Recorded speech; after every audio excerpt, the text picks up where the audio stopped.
प्रेम एक ऐसी भावना है, इस भावना से हम किसी भी व्यक्ति या किसी जीव को अपनी ओर आकर्षित कर सकते हैं। और ग्रंथों में भी लिखा है कि प्रेम के द्वारा भगवान को भी पाया जा सकता है। ऐसी बहुत सारी कहानियाँ ग्रंथों में और हमने अपने लोगों के मुख से भी सुनी है कि प्रेम के द्वारा किसी को भी बस में किया जा सकता है। पर आज के समय में प्रेम को एक वासना के रूप में देखा जा रहा है। आज के समय में आदमी की इतनी गंदी सोच हो गई है, वह किसी के भी प्यार को गलत नज़रिए से देख रहा है।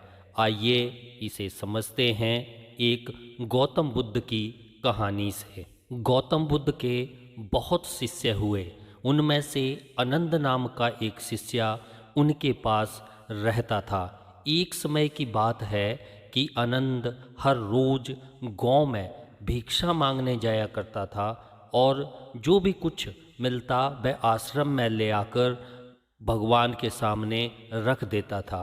एक समय की बात है, आनंद भिक्षा मांगने जा रहा था और गर्मियों के दिन थे। उसे बहुत प्यास लगी हुई थी, वह प्यास से बहुत व्याकुल था।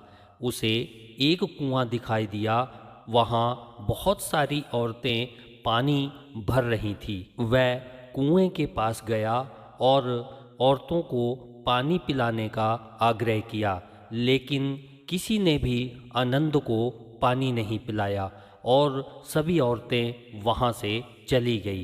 पर एक युवती वहीं पर आनंद को देखकर रुक गई। आनंद इतने सुंदर थे कि कोई भी युवती उनको मोहित कर सकती थी। युवती ने आनंद से कहा, मैं आपको पानी पिलाती हूँ। उस युवती ने आनंद को पानी पिलाया और आनंद अपनी प्यास बुझाकर वहाँ से चले गए। पर युवती आनंद की सुंदरता को देखकर आनंद पर मोहित हो गई।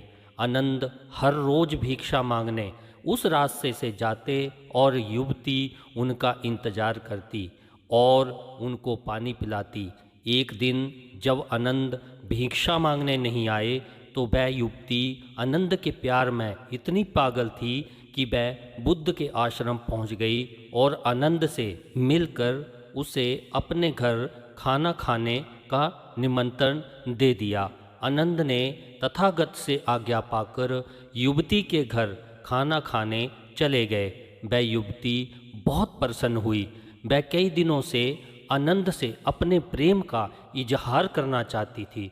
उसे यह मौका अच्छा लगा और उसने आनंद से कहा, मैं आपसे बहुत प्रेम करती हूँ और विवाह करना चाहती हूँ। पर आनंद ने पूरा खाना समाप्त किया और अपने आश्रम लौट गए। यह सारी बात युवती की माता को पता चली। उसने कहा, आनंद तुम्हें ऐसे हाथ नहीं आएगा। उसने एक योजना बनाई कि मैं अगली बार जब आनंद खाना खाने आएगा, मैं उसके खाने में कुछ मिला दूंगी, वह बेहोश हो जाएगा। उस समय तुम उसके साथ गंधर्व विवाह कर लेना। युवती ने ऐसा ही किया। जब आनंद वहाँ खाना खाने आए तो उसकी माता ने उसके खाने में बेहोशी की दवाई मिला दी और जब वह खाना खा ही रहे थे तो वह बेहोश हो गए। युवती सज संवर कर बाहर निकली और आनंद से विवाह करने के लिए आगे बढ़ी और उनके गले में वरमाला डालने जा ही रही थी कि आनंद बेहोश से उठकर खड़े हो गए और ये सारा दृश्य उन्होंने देख लिया। आनंद कुछ कहे बिना आश्रम पहुँचे और सारी बात अपने गुरुजी को बता दी और युवती बहुत लज्जित हुई और माफ़ी मांगने के लिए महात्मा बुद्ध के आश्रम पहुंच गई और महात्मा बुद्ध से माफ़ी मांगने लगी। मैं बहुत पापी हूँ, भगवान मुझे कभी माफ़ नहीं करेंगे, पर महात्मा बुद्ध बहुत दयालु थे। उन्होंने कहा, आपने कोई भी पाप नहीं किया, प्यार करना कोई पाप नहीं है। प्यार से तो जग को जीता जा सकता है, प्यार से तो भगवान को पाया जा सकता है, पर बशर्त यही है कि प्यार सच्चा होना चाहिए और तरीका सही होना चाहिए। आनंद तो आज भी आपसे बहुत प्यार करता है, पर आपकी प्यार करने की भावना गलत थी। यदि प्यार में घृणा, क्रोध, ईर्ष्या है तो वह प्यार कभी भी सच्चा नहीं हो सकता। इतना सुनकर युवती महात्मा बुद्ध के चरणों में गिर पड़ी और रोने लगी।